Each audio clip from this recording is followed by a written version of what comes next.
There's a peculiar silence in the void, a silence that most people fear, but I've learned to live with. It's in that silence that you hear the faintest whispers of the universe. Today, those whispers brought us here. Andarion, the planet floated below us, shrouded in a misty blue hue that glowed faintly against the backdrop of the stars. From the bridge of the constellation, I leaned forward, eyes fixed on the light emanating from the planet's surface. It wasn't like any light I'd seen before. It pulsed gently, almost like it had a heartbeat, reaching out into the darkness of space as if it were calling us. "Andarion," murmured Lieutenant Vega from her station. "The records call it the beacon of the void. Every scouting vessel that's come close reports the same thing, an inexplicable pull, like a siren song." "I don't like sirens," muttered Corporal Haynes, his voice gruff and tinged with unease. "They never end well in the stories." I smiled faintly at his comment, but kept my focus on the view below. Haynes had a point. Sirens didn't just sing. They lured you into the depths and didn't let go.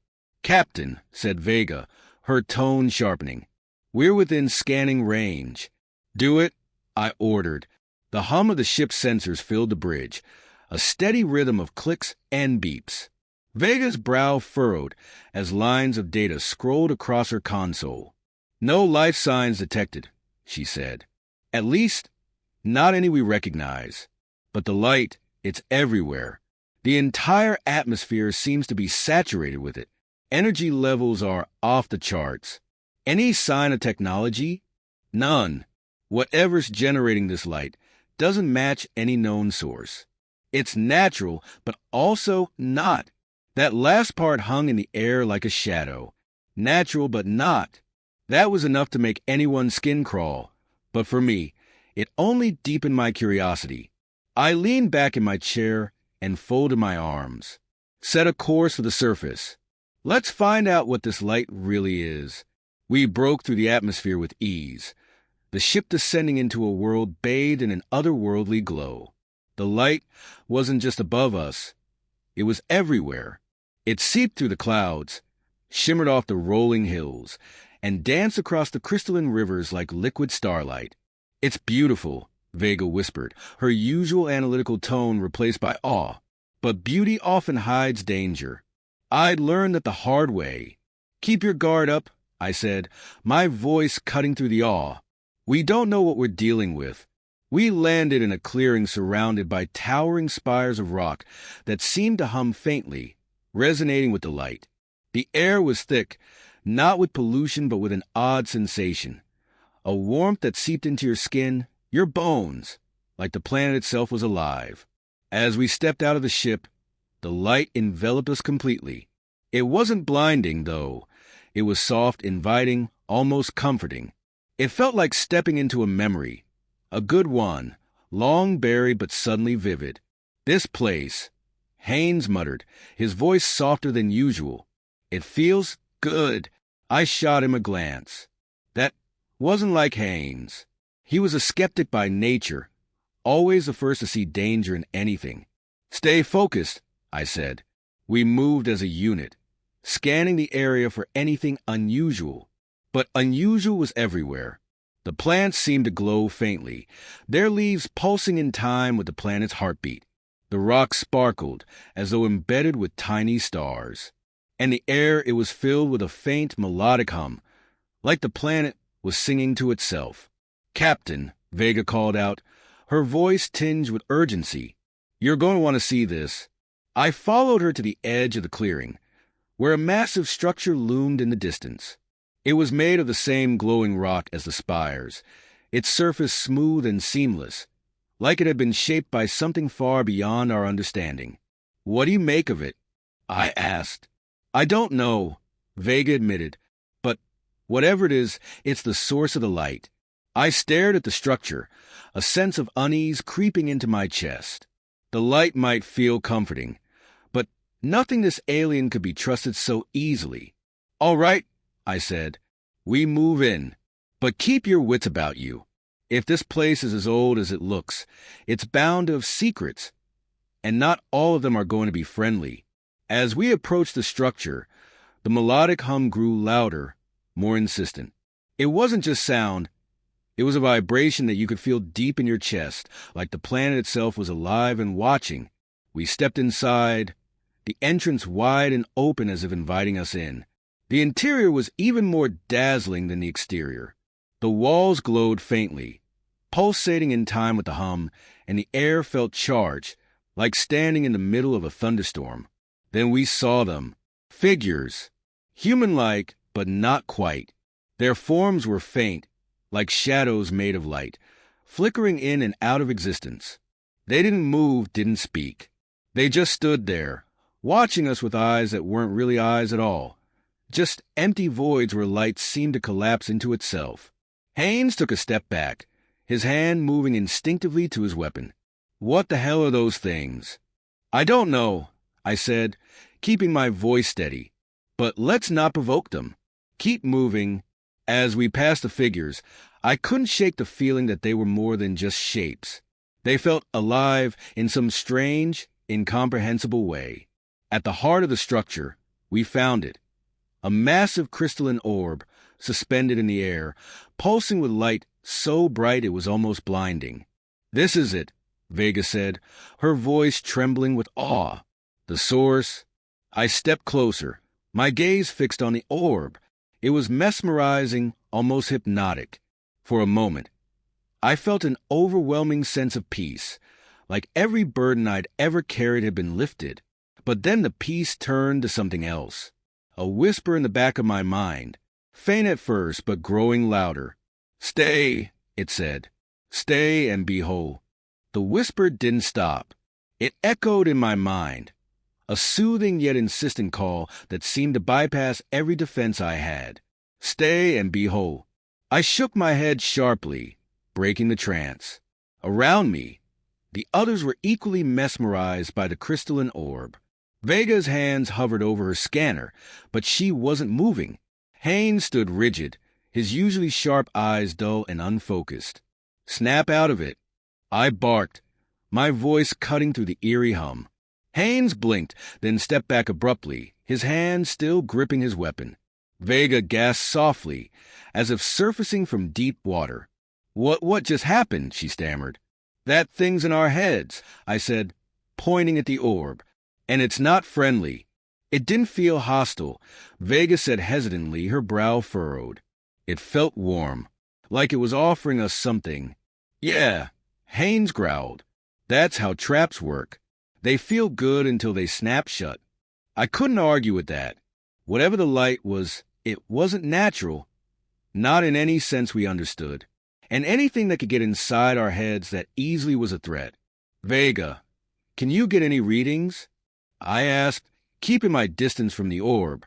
She nodded, though her hands were still trembling slightly. "The energy levels are astronomical. This thing is outputting more power than a star, but it's somehow contained. It's impossible." "Impossible doesn't mean harmless," I said. "We need to figure out what we're dealing with and get out of here." Haynes was already pacing, his unease palpable. "Captain, I don't like this. That light, it's messing with us. We don't know what it's doing to our minds. We should leave. Now." Before I could respond, Vega's scanner beeped loudly. Her eyes widened as she stared at the screen. "Captain," she said, her voice tight with alarm. "I'm picking up something. It's not biological, but it's moving. And it's heading straight for us." We turned as one, our eyes scanning the glowing corridor behind us. The melodic hum of the structure seemed to grow louder, more erratic, like a heartbeat speeding up. Then we saw it. A figure emerged from the light, tall and humanoid, but undeniably alien. Its form was translucent, its body shimmering with the same pulsing glow that filled the planet. It didn't walk, it glided, its movements smooth and eerily silent. Haynes raised his weapon instinctively. "Stay back," he barked. The figure didn't stop. It tilted its head slightly, as if studying us. Then, without warning, it raised a hand.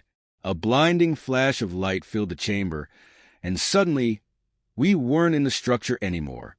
I blinked, disoriented. The glowing walls were gone, replaced by an endless expanse of white. Vega and Haynes were beside me, both equally stunned. The air was still, the hum replaced by a deep, resonant silence. "Where the hell are we?" Haynes muttered, his voice unusually subdued. "I don't know," I admitted, "but I don't think we're on Andarion anymore."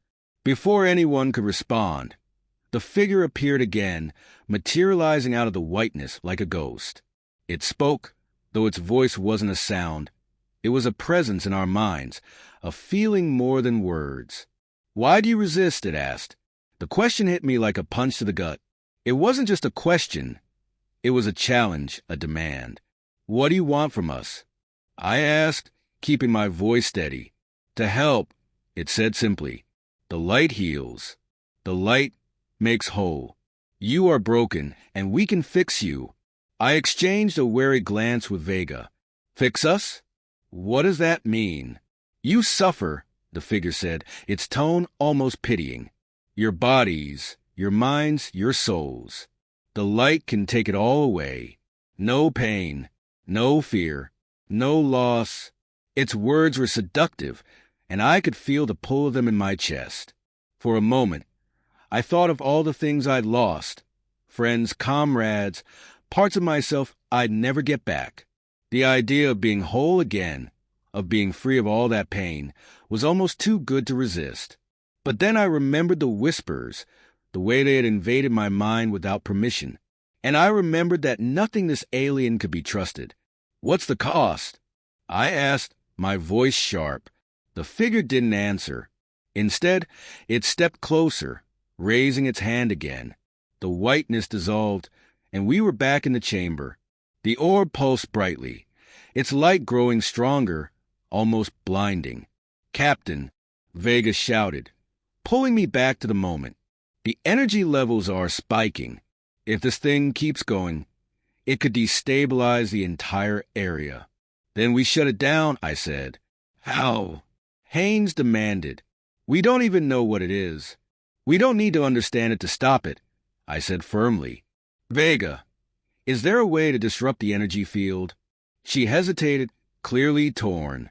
"If we overload it with an external power source, it might cause a feedback loop, but it's risky. If the energy destabilizes too quickly, it could destroy the entire planet." I clenched my jaw. Destroying the planet wasn't a solution I liked, but if this light was as dangerous as it seemed, it might be the only way to stop it from spreading. "Do it," I said. "Haynes, cover her." As Vega worked, the light grew stronger, more insistent. The whispers returned, louder this time, almost shouting in my mind. "Stay," they demanded. "Stay and be whole." I fought against the pull, focusing on Vega's voice as she called out updates. "Almost there," she shouted. "Just a few more seconds." The figure appeared again, its glowing form flickering, as if it were struggling to maintain its shape. "You do not understand," it said, its voice tinged with something like sadness. "The light is not your enemy. It is your salvation." "Salvation doesn't come without choice," I said, my voice steady. "And you took that from us the moment you invaded our minds." The figure tilted its head again, as if considering my words. Then, for the first time, it stepped back. "Captain," Vega shouted, "it's done, but we need to move, now." We ran, the hum of the structure growing to a deafening roar as the orb began to destabilize. The light around us flickered wildly, and the ground shook beneath our feet. We barely made it out before the structure collapsed, a blinding explosion of light engulfing it entirely. As we boarded the Constellation and took off, I glanced back at the planet. The light was gone, replaced by darkness. For a moment, I felt a pang of regret. Whatever Andarion had been, it was no more. But as the whispers faded from my mind, I knew we had made the right choice. The silence aboard the Constellation was almost as loud as the light had been. None of us spoke as the planet shrank behind us, its glow extinguished.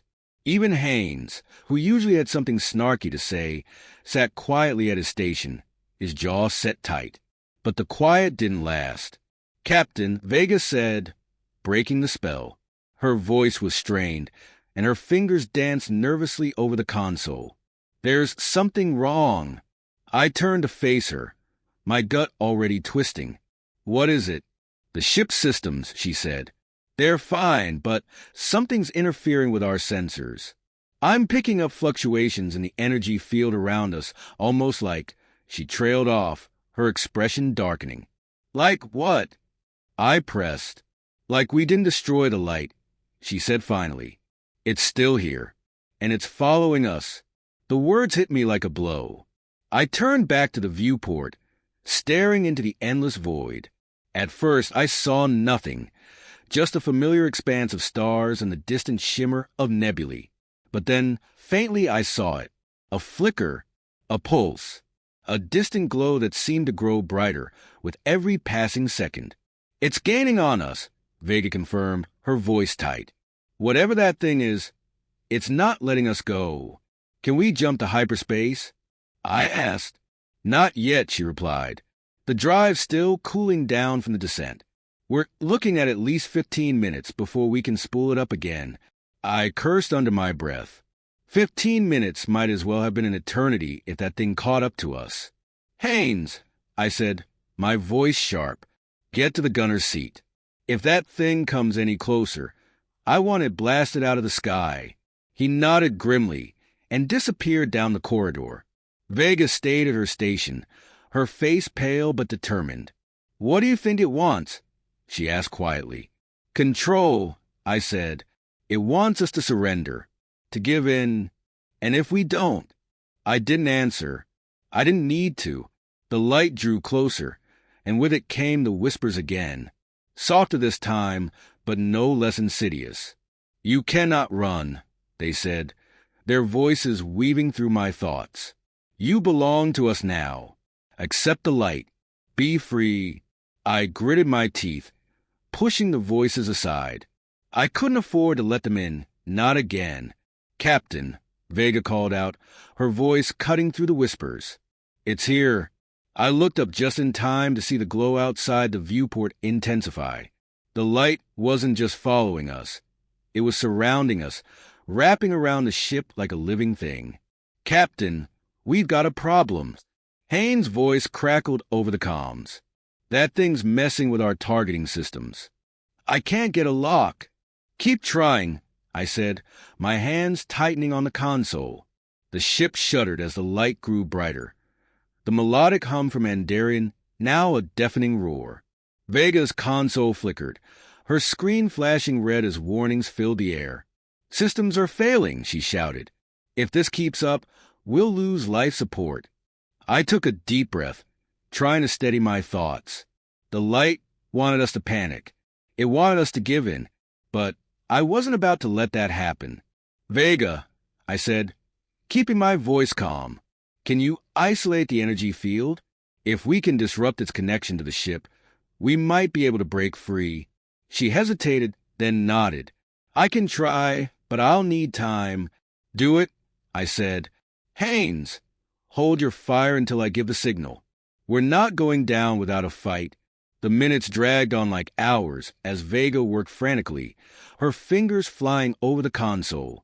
The light continued to pulse around us, its whispers growing louder, more insistent. Stay, they said. Stay and be whole. There is nothing for you out there. Only pain. Only loss.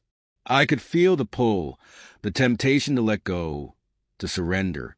But every time I felt myself slipping, I thought of my crew, of the people who depended on me to bring them home. Not today, I muttered under my breath. Captain, Vega called out. I've isolated the field, but we'll need to overload the ship's core to break free. It's risky. If we push it too far, we could blow ourselves up. Do it, I said without hesitation. I'll take that risk over giving in to whatever this thing is. Vega nodded, her expression resolute. Overloading now. The ship groaned as the core surged with energy, the lights flickering as the strain mounted. The glow outside the viewport intensified, and for a moment, I thought the ship might tear itself apart. But then, suddenly, the light was gone. The silence that followed was almost as overwhelming as the noise had been. The hum, the whispers, the glow. All of it had vanished, leaving only the faint hum of the ship's engines. Did we do it? Vega asked, her voice shaky. I stared out into the void, half expecting the light to return. But it didn't. For now, at least, we were safe. Haynes, I said over the comms. Stand down. We're clear. Copy that, he replied, though his voice was still tense. But I don't think this is over, Captain. That thing's not done with us yet. He was right, of course. Whatever the light was, it wasn't the kind of enemy that could be defeated so easily. But for now, we had bought ourselves some time. The void outside was calm again, but it wasn't over. It never was. Captain, Vega said softly, breaking the silence. Her voice was steady, but there was a tremor in her hands as she typed. I'm still picking up residual energy readings. The light, it's not gone. It's just dormant, like a predator waiting for its prey to lower its guard. How long do we have? I asked. Minutes, she said grimly. Maybe less. My mind raced. The core overload had been a temporary solution, one that wouldn't work a second time without tearing the constellation apart. And if the light had learned anything from our first encounter, it wouldn't give us another chance. Options, I demanded. What else can we do? Vega hesitated, her fingers hovering over the console. We could try to jump to hyperspace, she said. But with the residual energy in the field, there's no guarantee we'd make it out intact. We could end up anywhere. Anywhere is better than dead, Haynes said, stepping back onto the bridge. He looked as tense as I felt, his weapon still slung across his chest. We should take the shot, Captain. Or, Vega said, her voice quieter now, we go back. I turned to her sharply. Back! To Andarion, she said. The light came from there. If we can figure out what it is, what it really wants, we might be able to stop it for good. The suggestion hung in the air, heavy and impossible to ignore. Returning to Andarion wasn't just dangerous, it was suicidal. But Vega had a point. Running wouldn't solve this. Whatever the light was, it wouldn't stop until it had us. Until it had everything. I glanced at Haynes, whose jaw was clenched tight. You're the captain, he said simply. But if we go back, we better have a damn good plan. I turned back to Vega. Can you locate the source of the light? The real source, not just the orb. She nodded hesitantly. I think so. The energy readings from the planet suggest there's a central nexus deeper underground. The orb was just a relay. A relay for what? Haynes asked. For the light, she said. For whatever's controlling it. I didn't like the sound of that, but we were out of options. Set a course, I said. We're going back. The descent was rougher this time. The planet's atmosphere was unstable, the ground below still glowing faintly from the explosion we had caused. As we approached, I couldn't shake the feeling that we were walking into a trap. Energy readings are spiking again, Vega reported as we landed. Whatever's down there knows we're coming. Good, I said. Let it know. This time, we're not running. The air inside the structure was thicker now, charged with static electricity that made the hair on the back of my neck stand up. The corridors glowed faintly, the light pulsing like a heartbeat. Stay sharp, I said, leading the way. We moved quickly, Vega's scanner guiding us deeper into the labyrinth. The whispers returned, louder and more insistent than before. Why do you resist? They asked. You suffer needlessly. The light is your salvation. Haynes muttered something under his breath, his grip on his weapon tightening. They're trying to get into our heads again, he said. Don't listen to them. I'm not, I said, though the truth was harder to admit. The whispers were stronger this time, more personal. They weren't just speaking. They were showing me things. Memories. Faces I had tried to forget. Friends I had lost. Mistakes I had made. Captain, Vega's voice broke through the haze, pulling me back to the present. We're here. The Nexus chamber was vast, its walls lined with pulsating crystals that filled the air with a blinding light. At the center stood another figure, larger and more defined than the one we had encountered before. It radiated power, its form flickering as if it couldn't fully contain its own energy. "You return," it said, its voice filling the chamber. "You seek understanding. We seek answers," I said, stepping forward. "What are you? What do you want from us?" The figure tilted its head, the motion eerily familiar. "We are the light," it said. "We are unity, wholeness, perfection." "Sounds more like control," Haynes said, his voice laced with defiance. The figure turned to him, its glow intensifying. "Control is a small price to pay for peace, for freedom from pain." "And what about choice?" I asked, my voice sharp. "What about freedom?" "Freedom," the figure said, as if tasting the word. "Freedom is an illusion. It leads only to chaos, to suffering. We offer an end to that." I clenched my fists, at the cost of everything that makes us human.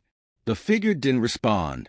Instead, the light around it flared, and the whispers grew deafening. "Captain," Vega shouted, "the Nexus, it's destabilizing. If we don't shut it down now, it'll take the entire planet with it. How do we shut it down?" I demanded. She hesitated, then pointed to the crystals lining the walls. "Those crystals are amplifying the energy. If we destroy them, it should collapse the field." But what? "But the feedback could kill us all," she said. I looked at Haynes, whose expression was grim but resolute. "We don't have a choice," he said. "No," I agreed. "We don't." We worked quickly, blasting the crystals one by one as the light fought back. The whispers turned to screams, the air crackling with energy as the chamber began to collapse. The figure appeared again, its form flickering violently.